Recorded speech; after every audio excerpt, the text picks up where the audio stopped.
Assalamualaikum warahmatullahi wabarakatuh.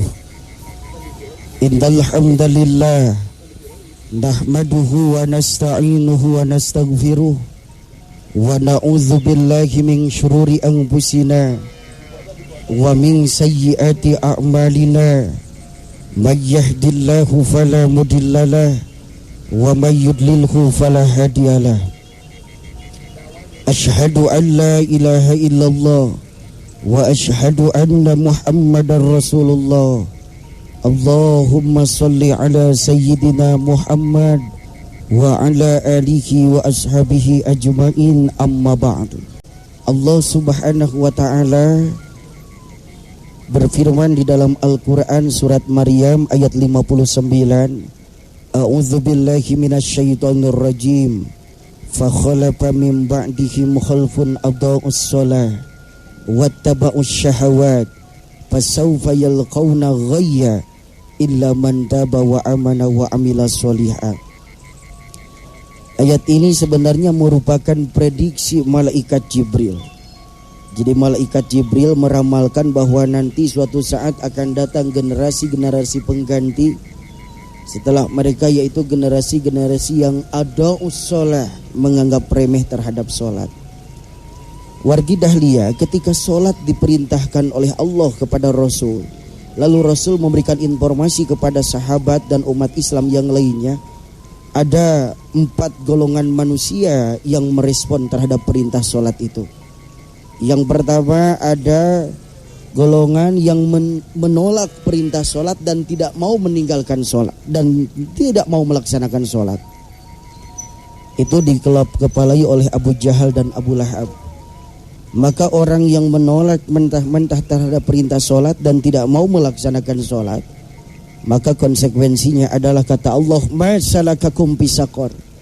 Apa yang menyebabkan kamu masuk ke dalam neraka Saqar? Mereka menjawab, qalu lam nakum minal musallin. Kami tidak termasuk orang-orang yang menegakkan sholat. Lalu yang kedua, ada orang yang menerima perintah sholat tapi tidak mau melaksanakannya, menganggap remeh. Itulah yang disebut dengan adha'us shalah, menganggap remeh terhadap sholat. Maka konsekuensinya orang yang seperti itu, kata Allah, fa khalafa min ba'dihim khalfun adha'us shalah wattaba'us syahawat fasawfa yalqawna ghayya. Akan dimasukkan ke dalam ghayya. Ghayya itu jurang yang ada dalam api neraka.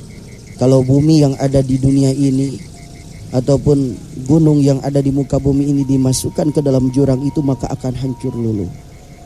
Lalu yang ketiga, ada juga orang yang menerima perintah sholat tapi dia melaksanakannya belang betong. Itulah orang-orang munafik. Wa idza qamu ila sholati qamu kusala. Dan yang keempat adalah orang-orang yang mau menerima perintah sholat dan melaksanakan sholat. Itulah yang dikepalai oleh junjungan kita Nabi besar Muhammad sallallahu alaihi wasallam. Mudah-mudahan kita semua termasuk orang-orang yang menerima perintah sholat dan mau menegakkan sholat.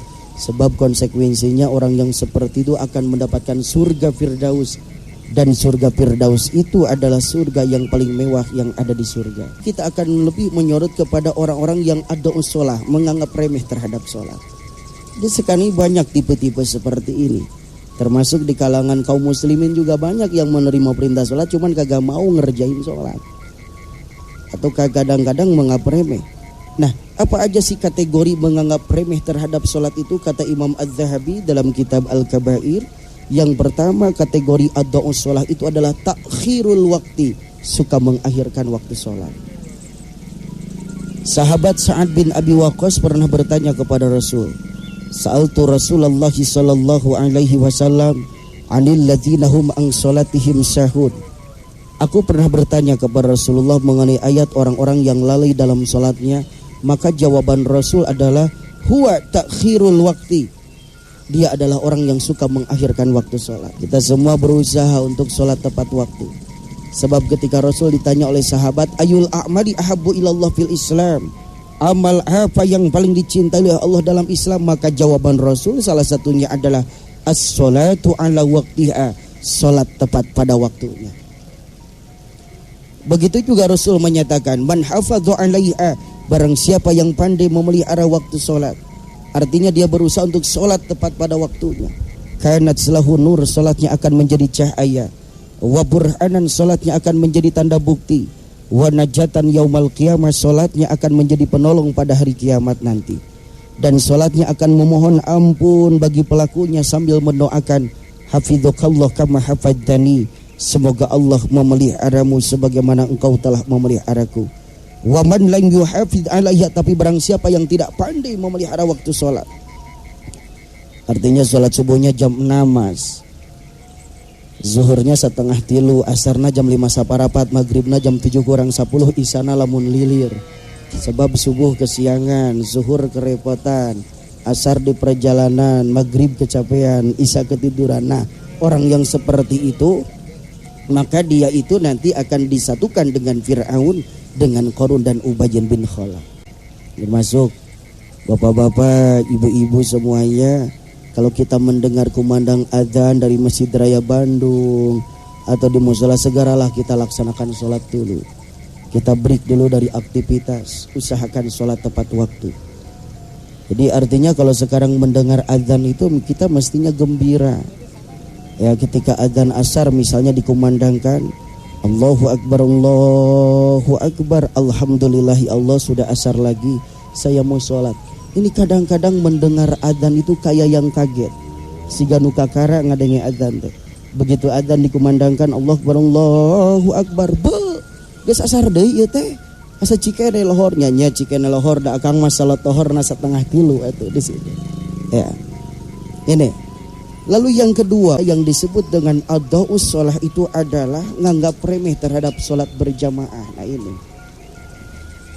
Sekarang kita lihat ngeri juga ya, kita banyak masjid bagus tapi kadang-kadang untuk sholat berjamaah jarang yang mau ini. Padahal ada sahabat yang buta waktu itu nanya kepada Rasul, ya Rasulullah, saya ini buta ya Rasul, saya ingin sholat di rumah saja. Saya tidak bisa sholat di masjid karena saya buta, tidak ada yang menuntun saya ke masjid. Maka Nabi balik bertanya, hal sami'tan nida, apakah engkau mendengar panggilan adzan? Sami'tuhu ya Rasulullah, mendengar ya Rasul. Fa'ajib, maka jawab. Jadi wargi dahlia, luar biasa keuntungan kita sholat berjamaah di masjid.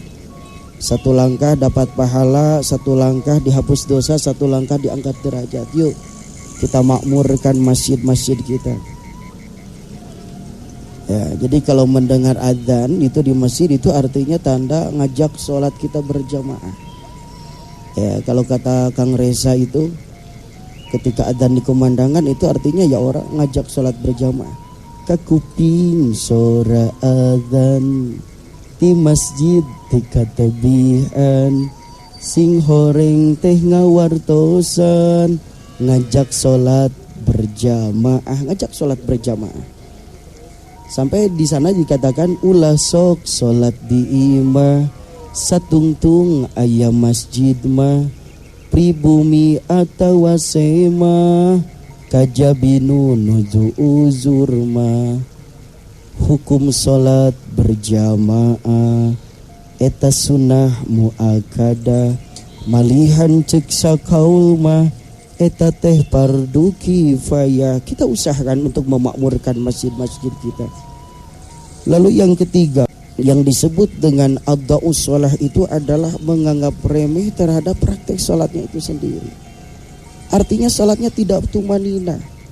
Salatnya ingin cepat-cepat, rurusuhan, bagaikan elang menyambar ayam. Nabi pernah melihat sahabat yang salatnya cepat-cepat bagaikan elang menyambar ayam. Lalu kata Nabi, kalau dia mati dalam keadaan sholat rusuhan seperti itu, maka dia bukan golonganku. Nah wargi dahlia, jadi kita usahakan sholat kita tumanina. Sebab Rasul pernah mengecam asyadun nasi sarikotan, sejahat-jahat manusia yang suka mencuri adalah alladzi yasriku min sholatihi, yang suka mencuri dalam sholatnya. Sahabat bertanya, ya Rasulullah, kaifa yasriku min sholatihi, bagaimana mencuri dalam sholat itu ya Rasul? La yutimmu ruku'aha wala sujudaha wala qira'ata fiha, tidak menyempurnakan rukuknya, sujudnya dan bacaannya.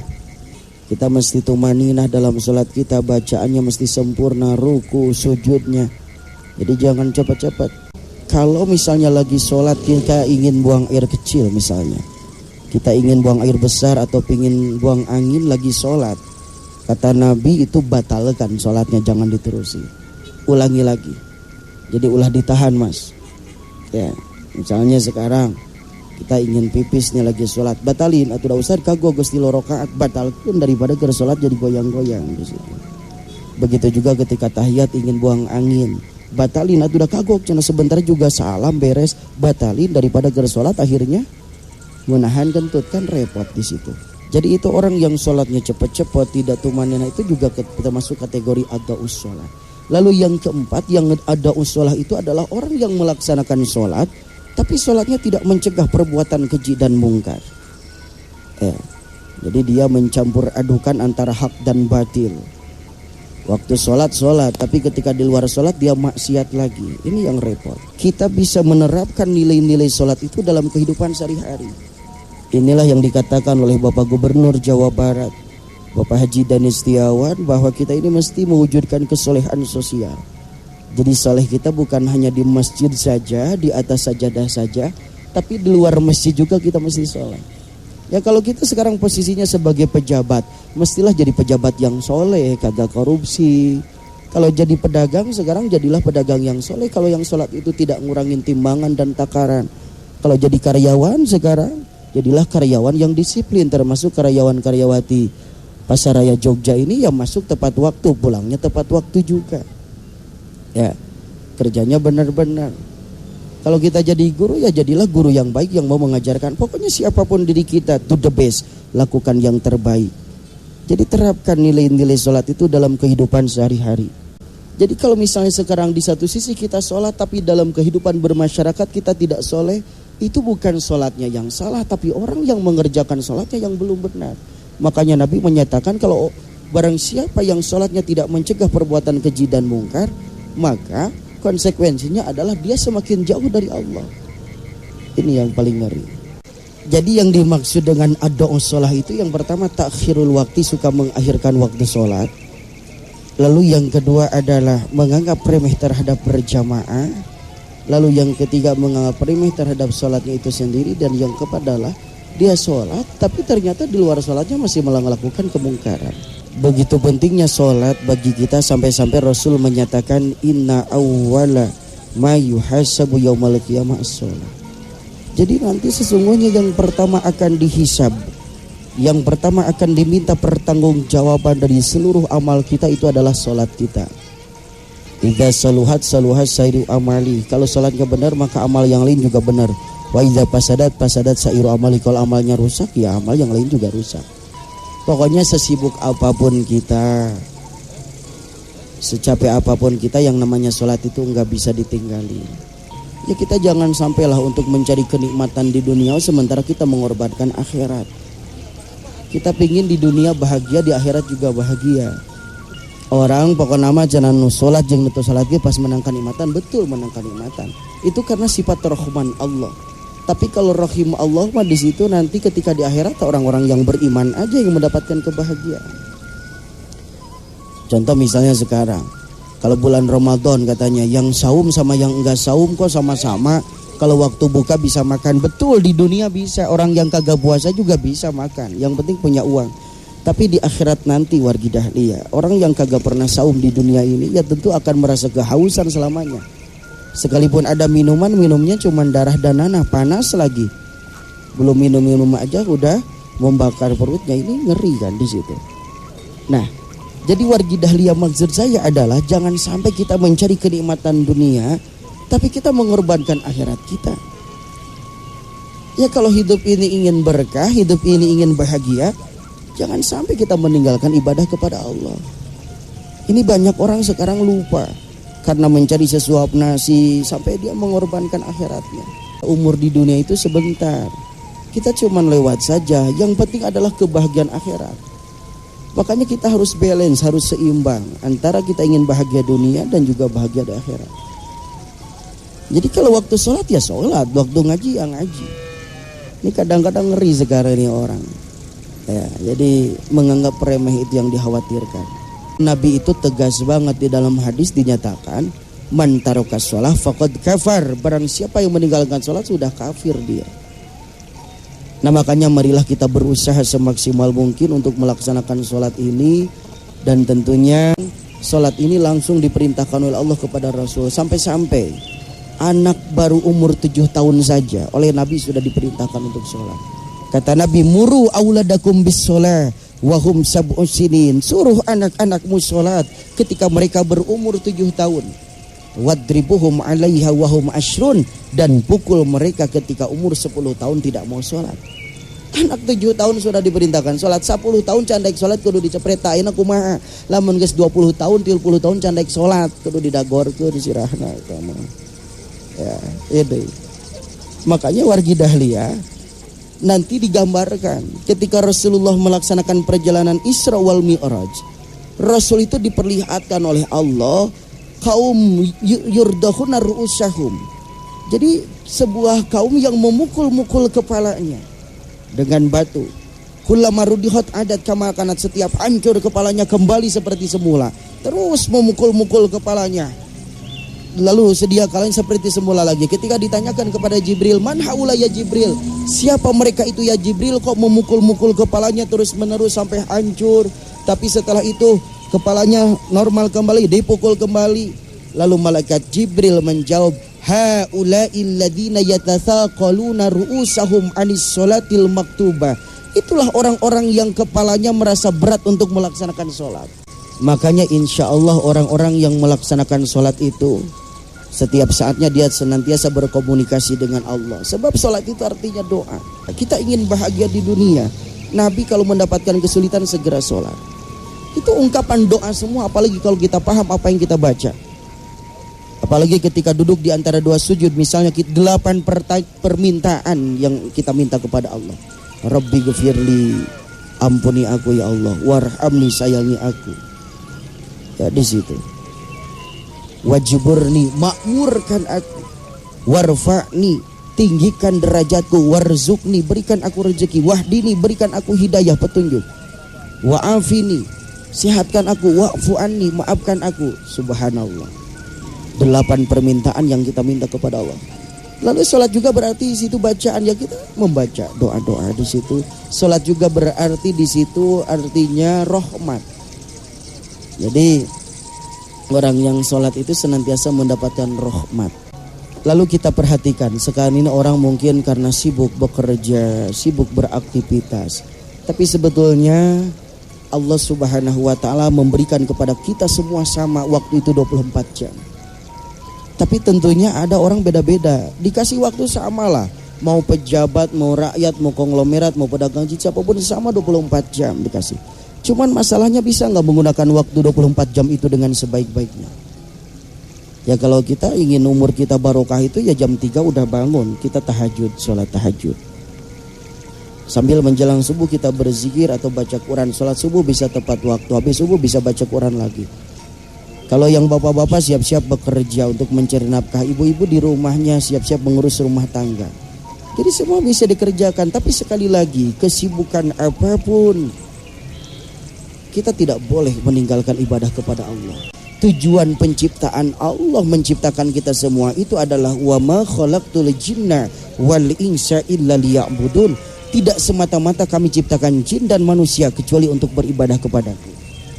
Kita mesti sadar Allah yang menciptakan kita, Allah yang memberikan umur kepada kita, Allah yang memberikan rizki kepada kita, Allah yang memberikan kesehatan kepada kita. Makanya wajar kalau kita beribadah kepada Allah. Ya. Dan warga dahlia ketika kita melaksanakan sholat, kita beribadah dengan sesungguhnya, itu sebetulnya adalah aplikasi daripada rasa syukur kita kepada Allah. Sehingga Allah menyatakan, la in syakartum la azidannakum wa la in kafartum inna adzabil sadid. Jika kalian mensyukuri nikmatku, aku tambahkan nikmatku. Tapi jika kalian kufur, kagak mau ibadah, berani-berani ninggalin sholat, inna adzabil sadid, sesungguhnya azabku sangat pedih. Itu di dunia sampai di akhirat. Yang ada adalah keresahan, kegelisahan, kagak pernah tenang.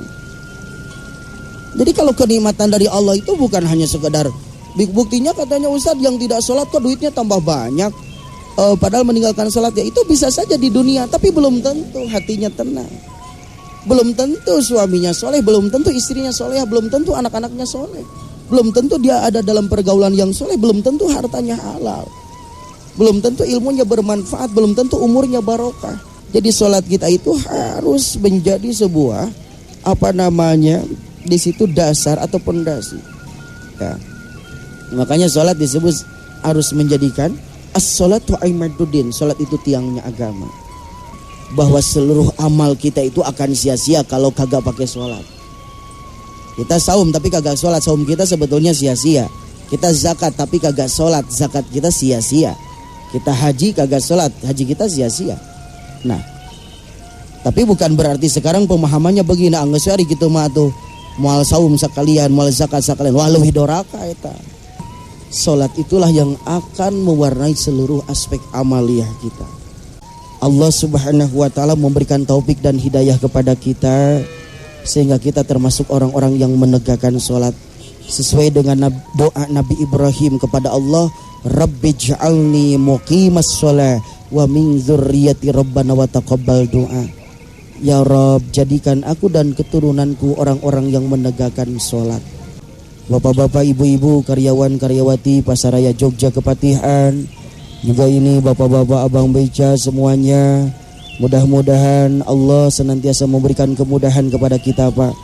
Ya, mari kita untuk senantiasa mencari nafkah yang sesungguhnya. Jangan lupa kita sholat juga ini dalam rangka ingin mewujudkan tahun 2008 nanti Bandung ini ingin menjadi kota yang agamis.